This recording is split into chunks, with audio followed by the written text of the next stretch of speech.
여러분 들어오실 때 질문하고 싶은 경우에 이 쪽지에 작성하시라고 했는데 아직 안 되신 분 혹시 계시면 지금 앞으로 내주시면 되겠습니다. 35분이 됐습니다. 오늘 패널로 함께 하실 분들 짧게 소개하겠습니다. 저희 학교의 신학연구소의 또 위원들이시고요. 먼저 왼쪽에 우리 안경승 교수님, 목회 상담학이고 또 대학원 원장으로 섬기고 계십니다. 편하게. 그리고 우리 강사 목사님 또 오른쪽에, 저에게 오른쪽에 조휘 교수님, 연구위원회 구약학 교수님이시고, 끝에 김한성 교수님 성교학 강의하시고 계십니다. 감사합니다. 일단 이 쪽지가 올라왔고요. 제가 먼저 처음에 시작하면서 이 쪽지를 읽도록 하겠습니다. 최성원 목사님께 또 어느 분이든 괜찮습니다 라고 이렇게 하셨는데, 먼저 우리 이렇게 좀 하도록 하겠습니다. 패널 가운데서 먼저 좀 하도록 하겠습니다. 먼저 우리 패널로 참석하신 교수님들께서 오늘 최 목사님의 이 글의 논문의 이 기여점, 이 공헌점, 장점이 어떤 게 있으신지 한 가지씩만, 그냥 시간이 없으니까 좀 말씀해 주시면 참 좋겠다 싶고요. 아울러서 이 액츠와 로잔 운동의 연관성 가운데에서 또 말씀하실 거 혹시 있으시면 이걸 먼저 한번 우리 이 패널로서 이렇게 피드백을 좀 받도록 하겠고요. 또 이것과 관계없이 전공 교수님들로서 우리 최 목사님, 최 박사님 하신 것에 피드백 주셔도 또 좋겠습니다. 우리 옆에 계신 우리 안경승 교수님 먼저 시작하도록 하겠습니다.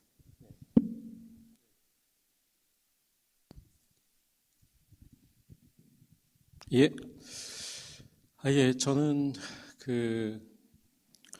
저희 전공이 상담 쪽이기 때문에 목사님께서 말씀해 주시는 말씀 중에서 회복에 조금 초점이 가게 됐습니다. 그래서 사람의 또 우리 공동체 회복이 어디에 달려 있는가라고 했을 때 복음의 본질, 복음의 여러 표현들이 있겠지만은 성경으로 돌아간다, 복음의 본질로 돌아간다, 핵심으로 중심질로 돌아간다. 그 얘기가 굉장히 마음에 와 닿고요. 이게 이제 중요하게 생각하는 것은 회복을 다루고 있는 기독교적인 공동체 안에 이 돌봄과 상담 현장에 이 본질 회복과 관련된 부분이 많이 약화되어 있는 그런 부분들이 있습니다. 그래서 그게 굉장히 주는 의미가 굉장히 크고, 우리가 진정한 회복이, 온전한 회복이 복음을 복음되게 인정하는 본질에 대한 이해가, 또 그것에 대한 확신이 중요하지 않을까, 다시 한번 저도 확인하는 시간이 됐습니다. 이제 반면에 또 하나의 이제 숙제로 다가오는 것은 본질을 얘기하는 건 굉장히 중요한데, 어떤 분은 그게 이제 식상하다, 내지는 반복된다, 이런 얘기도 합니다. 이제 물론 여러 가지 변화되고 또 왜곡된 현실 속에서는 당연히 그것이 중요하지만, 너무나 그게 익숙한 곳에서는 또 십자가 얘기다, 또 그리스도 얘기다, 그런 정도에까지 이제 얘기를 듣게 되는데, 그게 저는 이 복음의 본질을 조금 더 그리스도인의 삶에 연관쳐서 쉽게 또 다가오게 전달하는 우리의 책임이 아닐까 하는 생각을 했습니다. 그래서 예를 들면 복음을 통해서 우리가 하나님의 백성이 됐다라고 하는 이 신자의, 성도의, 그리스도인의 정체성, 그리고 그리스도인의 존엄성, 종기성, 이런 부분들이 상담의 현장에서는 이 복음 안에서의 정체성이 강조가 되지 않습니다. 이 복음의 그 어떤 핵심적인 귀한 진리가 현장에서는, 이렇게 어떤 삶에서는, 자기 자신의 이해 속에서는 파고들지 못한다고 하는 것이 조금 우리에게 좋은 숙제라고 생각이 들고, 또 목사님께서 우리 액츠 신학에 대한 참 뼈있는 지적을 사회 참여와 관련해서 말씀해 주셨는데, 그것과 관련해서는 결국 숙제가 이 케이프타운 서약 뒤에, 이제 번역서의 뒤에 보면 성찰과 적용이라고 하는 부분이 있습니다. 이게 이제 과연 이 복음을 복음되게 하는 그 진리를 얼마나 우리가 성찰하고 있는가. 그 성찰의 기초에서 삶의 정말 부부 관계에, 부모 자녀 관계에 적용하고 있는가. 이런 부분들이 제시되는 목회 현장과 교회 현장이 없으니까 너무 많은 분들이 부모 교육이 부족해서 이 TV에서 나오는 몇몇 프로그램의 가르침이 마치 복음같이 들려가지고 부모로서 그 역할을 하는 게 마땅한 걸로. 물론 기술적으로 굉장한 도움이 되는 부분들이 있다고는 생각을 합니다. 아까 소개했던 그 데이빗 웰스가 신학을 민속신학과 평신도신학과 목회신학과 학술신학으로 구분을 했는데, 여러분이 이제 학술신학을 하려고 오신 건 아니지 않습니까? 목회신학을 통해서 평신도들이 조금 더 깊이 있는 신학적 소양 속에서 삶을 적용할 수 있도록 돕는 일에 여러분이 책임과 부르심을 받았다고 했을 때, 그 웰스가 얘기했던 그 민속신학, 평신도신학, 목회신학의 가장 큰 차이점은 뭐냐? 성찰의 정도다. 그러니까 여기서 만약 말씀 안에서의 본질을 정말 깊게 성찰해서 우리의 삶에 적용하는 연습이 안 되면 너무나 큰 간격이 현장에 있다는 거. 그게 참 안타깝고 우리에게 주어진 숙제가 아닐까 그렇게 생각을 했습니다. 예, 고맙습니다. 조희 교수님 또 김한성 교수님 연이하시겠습니다. 네, 지금 들리시나요? 네. 저는 먼저 이제 감사하다는 말씀을 좀 드립니다. 간결하지만 아주 효과적으로 복음주의의 역사 잘 다루어 주셨고, 그다음에 저희가 속해 있는 이 학교가 세계 복음주의 또 세계 선교 운동과 어떻게 연결되는지, 어떤 역사적 배경을 갖고 있는지에 대해서 다시 확인할 수 있는 기회를 주셨습니다. 그래서 올해 초 그 1학기 때 총장님이 개강 예배 때 설교하신 그 내용에서 우리가 굉장히 많이 자부심을 느꼈었는데요. 또 오늘 발표 들으면서 우리가 액체에 속해 있는 것이 정말 자랑스럽다, 자부심을 갖게 해주셔서 감사하고요. 또 한편으로는 그 자부심만큼 책임감을 좀 갖게 됩니다. 왜냐하면 목사님 아주 끝에 점잖게 짧게 지적해 주셨지만, 저희가 잊어버리고 있었던 것, 지난 50년이요. 저희가 내년에 희년을 기념한다고 해서 막 들떠 있는데, 그 50년 동안 잃어버리고 있었던 것, 잊고 있었던 것을 다시 기억나게 해주신 것 같아요. 저희 학교가 결국에는 막 역사적으로 따져보면 베를린 대회에서부터 시작이 되었다고 볼 수 있잖아요. 그 흐름 속에서요. 그 이후에 학교가 생겨나게 되었는데, 베를린 대회 이후에 세계는 변화가고 있었어요. 세계 교회는 로잔이 와 있었고, 그래서 부족했던 부분을 계속 극복해 왔는데, 우리는 지난 50년 동안 어떤 걸 해왔을까? 여기에 대한 심각한 도전을 받게 되었고, 또 굉장히 큰 숙제를 저희한테 주셨습니다. 그래서 저희가 앞으로 이 부분에 대해서 고민하고 담아야겠다고 생각을 하고요. 그래서 변화되어 가고 발전되어져 가고 있는, 발전하고 있는 바깥 세상, 우리 학교 외에 이 양평을 벗어난 그 세계와도 또 연결을 더 적극적으로 해야 하지 않을까라는 생각을 하게 됩니다. 그러면서 제가 이제 구약을 공부하게 되니까 여러분과 함께 더 고민하고 싶은 이야기는 뭐냐면, 사회 참여, 진정한 복음과 함께 사회 참여는 우리에게 주어진 의무라고 이야기하는데, 과연 그 사회 참여에 대해서 이야기할 때에 우리는 성경적 근거를 어디서 갖고 올까? 신약은 어떤 이야기를 해주고 있는가? 그러면서 이제 저는 고민해 보는 거죠. 구약은 어떤 이야기를 해주고 있는가? 구약에서의 사회 참여에 대한 성경적 진리, 가르침, 구약의 가르침은 무엇일지에 대해서 함께 고민하고요. 또 그것이 저희 학교에 올바로 당겨서 정말 이 역사 안에서 온전한 또 확실한 자부심을 가졌으면 좋겠다라는 생각이 들었습니다. 감사합니다. 예, 조금 전에 조희 교수님께서 잘 정리를 해주셨다라고 말씀을 하셨는데, 그 부분을 좀 짧게 말씀하셨으니까 그거 제가 조금 더 말씀을 하면 그 약 400년의 그 복음주의 그 선교 역사 내지는 로잔 운동의 배경이 되는 그 시간을 복음주의 운동의 그 배경이 되는 그 시간을 그 짧은 분량으로 정말 너무나도 잘 정리를 해 주셔가지고 너무 그 좋았고요. 그래서 우리 그 신대원 원우님들 같은 경우에는 그 페이지들을 일종의 지도로 생각을 하고 우리 복음주의의 그 배경이 되는 내용들을 다른 책들을 읽으면서 공부를 하신다면 길을 잃지 않고 잘 길을 찾아갈 수 있지 않을까. 그런 면에서 참 좋았고요. 그리고 이 1945년에서 70년대까지는 사실은 그 선교로서는 현장 선교로서는 길을 잃은 시대였습니다. 그거는 그 IMC도 길을 잃었었고, 그리고 그것이 이제 WCC로 가서도 길을 잃어서 선교란 무엇인가 해서 이제 인간학까지도 이제 가게 되는 것이고요. 그리고 복음주의 내지는 보수주의 쪽에서도 선교를 하고 있기는 하지만 해오던 것을 하고 있기는 하지만 이 그 WCC에서는 조직화 내지는 집단화를 이루면서 무엇인가를 발표를 하는데 보수주의자, 복음주의자들은 이거 어떻게 해야 되나 좀 그런 상황 속에 있지 않았나. 바로 그러한 그 가까운 그 로잔 운동이 시작되기 전에 그 배경이 그렇게 있었는데 아까 최 박사님께서 말씀해 주신 것처럼 그 빌리 그레함의 그러한 그 지도력, 그것이 이런 것들을 가능하게 하지 않았나 좀 그런 생각이 듭니다.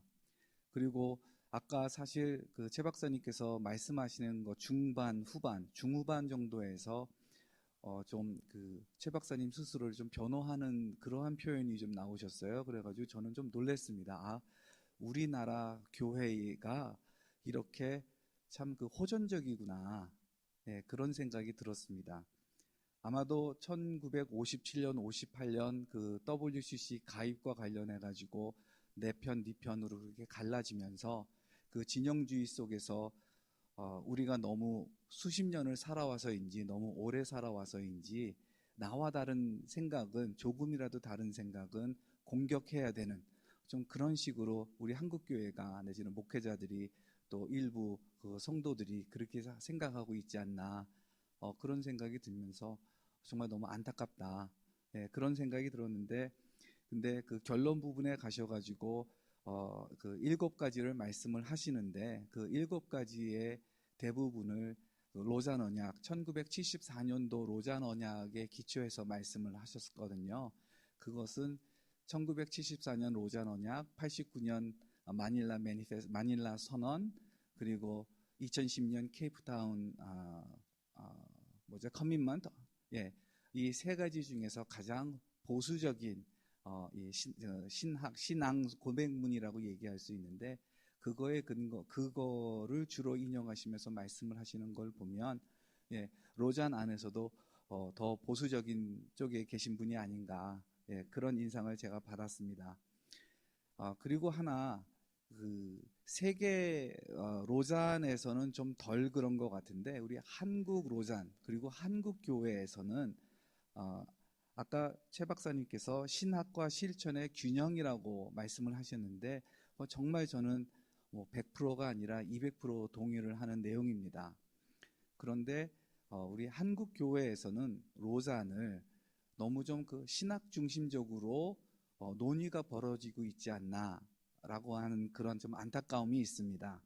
왜냐하면 1966년 시카고 위튼에서 세계 선교 대회를 했는데 그때 영어 이름은 The Congress on the Church's Worldwide Mission이거든요. 전 세계 선교를 위한 회의였고요. 그리고 베를린 같은 경우에는 The World Congress on Evangelism, 전도에 대한 세계 대회였고요. 그리고 1974년부터 계속해서 이 로잔 대회의 이름들은 꼭 뒤에 세계 복음화라고 하는 것이 붙습니다. International Congress on World Evangelization 해서 선교를 목적으로 하는 보수주의자들의 모임이다. 아니면 복음주의자들의 모임이다.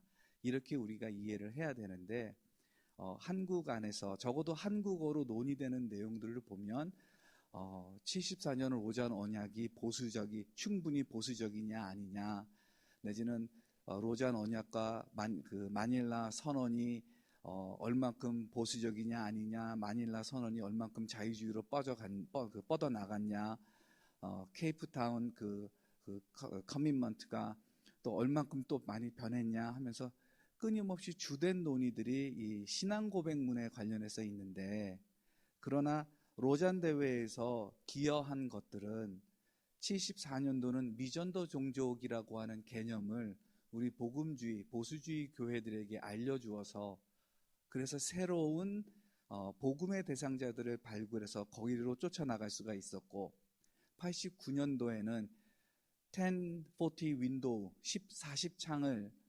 주창함으로써 그래서 선교적 노력을 집중할 수가 있었고, 2010년에는 디아스포라 선교가 주된 선교적 주제로 다 언급이 되면서 선교지로 가는, 복음이 없는 곳으로 가는 선교뿐만 아니라 교회가 있는 곳으로 오는 불신자들을 위한 선교, 이런 것에 대한 우리의 그 주의를 전환시켜주고 선교적 노력이 있게 하는 그러한 대회들이었습니다.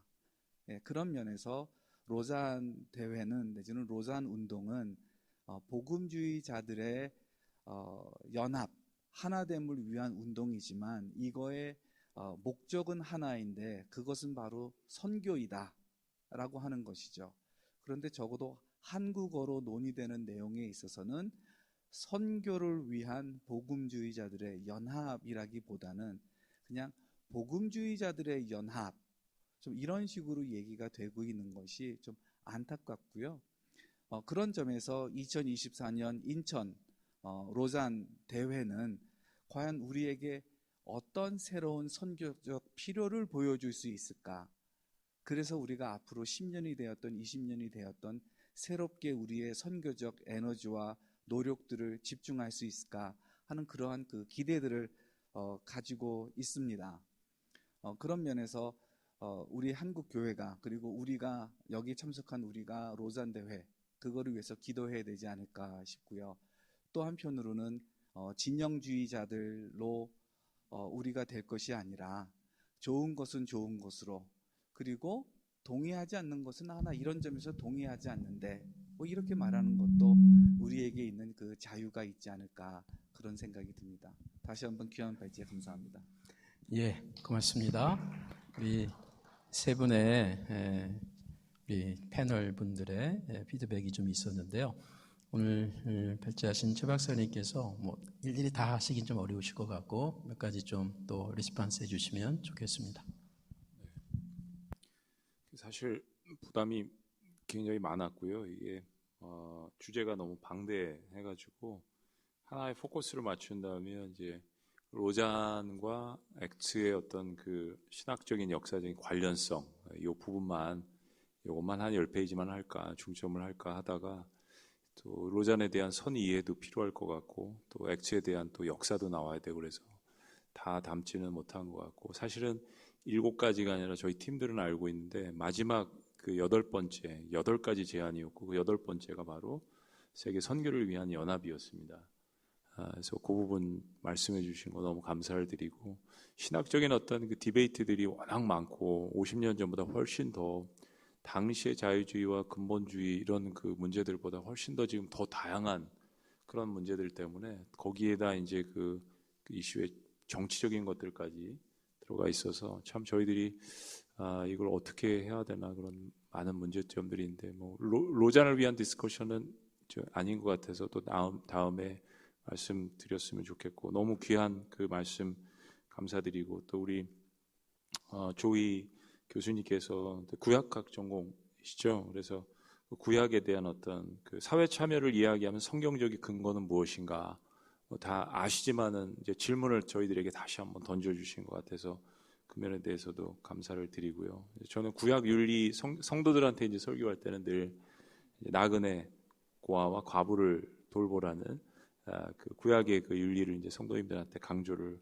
많이 하고 있고요. 뭐 교수님도 다 하시지만요. 또 우리 김한성 교수님께서 그 말씀하신 안경승 교수님이시죠. 그 카운셀링 하시면서 회복, 본질, 성찰 굉장히 중요한 그 이야기들을 세 분이 하나하나씩 저도 또 이렇게 미스한 그런 부분들 리플렉션도 해주셨지만은 그렇구나 또 이런 부분들을 되돌아봐야겠구나 그런 좋은 말씀들을 해주셔서 너무너무 감사드립니다.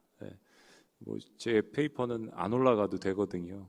그래서 오늘 보시고 부족한 저는 그냥 같이 말씀 나누고 격려하고 그래서 부족한 부분들이 있으면 홈페이지에는 올리지 마시고 유튜브도 좀 내려주시고 요즘은 그 참 힘든 시대를 살아갑니다.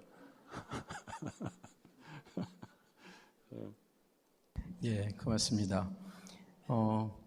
저는 이 최 박사님 글을 읽고 또 오늘 발제를 들으면서 키워드를 일단 복음이죠, 무엇보다. 그러나 이제 복음의 개념을 오늘 또 명료하게 대표적인 신학자들을 또 언급하시면서 다시 한번 정리해 주신 거 너무나 감사해요. 복음, 그 다음에 이 균형이라고 하는 단어가 계속 반복적으로 나왔고요. 특별히 발제하실 때 더 언급을 하시더라고요. 밸런스 맞추는 거. 복음주의가 자꾸 이렇게 한쪽으로 근본주의 또는 자유주의 이렇게 흔들릴 수 있는 그 균형 감각, 그리고 이 연합이라고 하는 물론 이제 상대적인 다 개념일 수가 있지만 다시 한번 주지시켜 주셨고, 그리고 무엇보다 이 주변보다는 이 중심에 그 점에서 이제 엑시의 어떤 입장을 적극 지지해 주시는 기독교 중심 진리 이제 이런 차원 중심. 복음주의자들이 모든 것이 다 일치할 수는 없거든요. 바울이 쓴 편지도 뭐 다 일치하지 않거든요. 심지어 같은 저자지만 로마서 중심으로 모든 걸 다 읽으려면은 고린도전서 후서가 불편한 거고 또 역으로도 마찬가지. 그러나 모든 편지가 모든 신약이 나아가서 창세기부터 계시록까지가 그 중심에 있어서는 이제 같다. 이제 이게 이제 우리의 굉장히 중요한 접근인데 그것을 다시 한번 우리에게 주지시켜 주신 것에 대해서 너무나 감사드리고 또 깨달음이 다시 한번 있었습니다.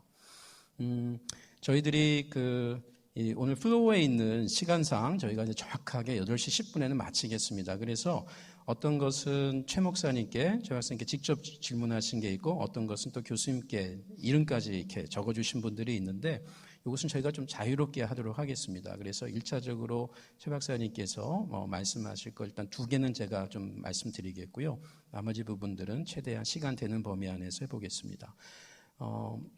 우리 이름은 생략하겠습니다. 구구절절 큰 공간과 울림을 주는 발제였다고 생각합니다. 로잔의 정신과 액체의 정신이 다 있고 그 주장하는 바가 틀리지 않았지만 슬로건과 목표를 외치는 것만으로 지금의 암담한 현실이 변화되지 않는 것이 사실입니다. 어려운 시기에 있는 한국의 개교회가 실제적으로 할 수 있는 것이 무엇일까를 듣고 싶습니다. 그리고 2번째는 한국교회의 로잔대회의 내용들을 받아들이고 교회에서 적극적으로 성도들을 교육했다면 지금의 한국교회 현실보다 긍정적으로 한국교회가 지금 현실보다는 더 긍정적으로 평가받을 것 같습니다. 왜 로잔대회 내용과 한국교회 내용은 같은 방향으로 가지 못할까요? 이 로잔의 정신이 왜 충분히 반영되지 못했을까? 50년째가 됐는데 하는 그런 이제 질문이신 것 같고요. 교수님들도 한번 고민해 보시고 적절하게 답변해 주시면 되겠습니다. 오늘 최 박사님께서 중심이 되시겠는데 교회와 3번째입니다. 교회와 역사적 측면으로 복음주의와 로잔을 잘 설명해 주셔서 너무 감사합니다. WCC는 그 개방성과 다양성으로 인해 경계의 대상이라고 하셨는데 오히려 저는 WCC의 폐쇄성, 즉 그리스도교 내부의 일치가 주요 아젠다가 되는데 더 큰 경계를 해야 할 바가 있다고 생각합니다. 그런 맥락에서 로잔 운동은 교회 바깥을 지향하는 선교적 교회 운동이 그 운동의 본질이라는 생각을 해보았습니다. 그런데 이번 로잔 운동이 한국과 세계의 다양한 교회의 형태와 사역의 역동을 담아낼 가능성이 있는지 궁금합니다. 그리고 이제 부수적으로 영향력 있는 교회들을 중심으로 이루어진 행사가 되지는 않을까 염려도 됩니다. 이런 얘기하셨고요. 거기까지만 할까요? 잠깐만 말씀드릴 게 있을 것 같아서 제가 이렇게 특히 한국 교회 와서 부임을 해서 지금 이제 5년째인데 이렇게 보니까요, 한국은 목회하시는 목사님들과 또 가르치시는 교수님들이 서로 많이 친해지시면 좋겠다라는 생각을 했습니다.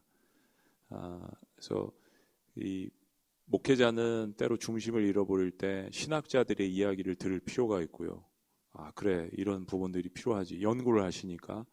또 우리 신학자 분들께서는 어떤 지금 이제 사실 신대원들 많은 분들은 교수 요원보다는 목회를 하셔야 되잖아요. 선교를 하셔야 되고 그런 의미에서 실제적인 삶의 영역과 가까이 있는 분들이 있기 때문에 그런 질문들이 들어오시는 거라고 생각하고요. 그런 의미에서 신학을 하시면서도 계속 성도들의 삶과 사회에서 일어나는 현상들에 직접 들어가셔서 해보실 필요가 있다. 그래서 신학과 목회의 괴리가 점점 없어지는 두 가지는 서로 상반된 것이 아니라 우리가 늘 같이 함께 해야 되는 것이라고 생각을 하고요.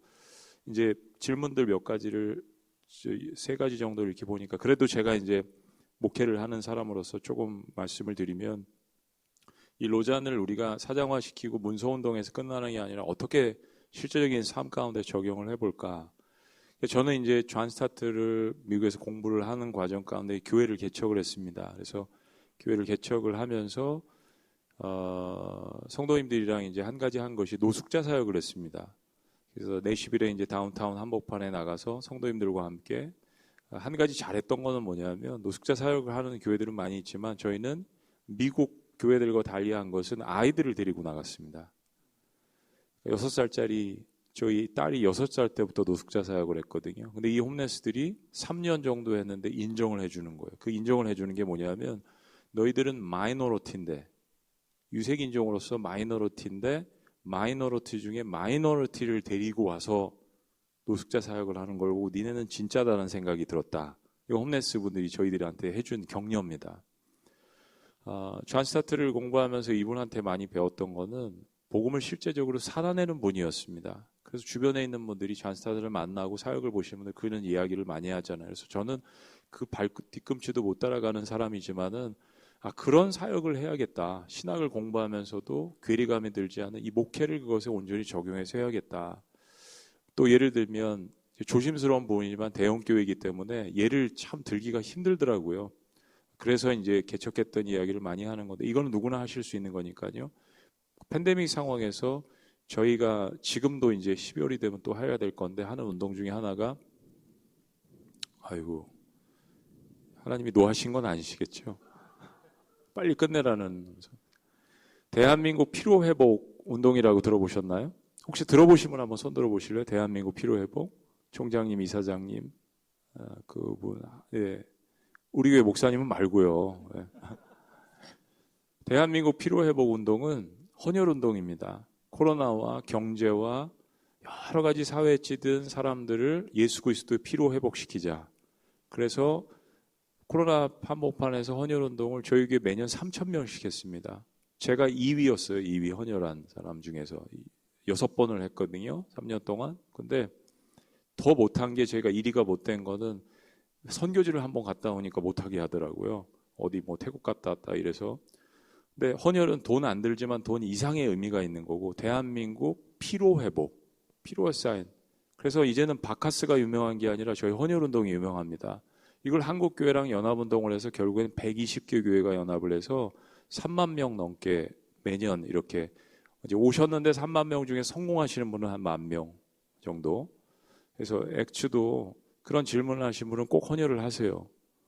그래서 헌혈 예를 들면 또 헌혈을 건강 때문에 못 하시는 분도 있죠. 그래서 그분들은 또 1,000원, 2,000원 물품도 사시고 또 기도, 중보기도도 하시고 저희들이 이제 헌혈 운동한 거 또 로자는 아까 또 대학원생분 한 분 중에 얘기하신 게 참 저는 마음에 드는데요. 맞습니다.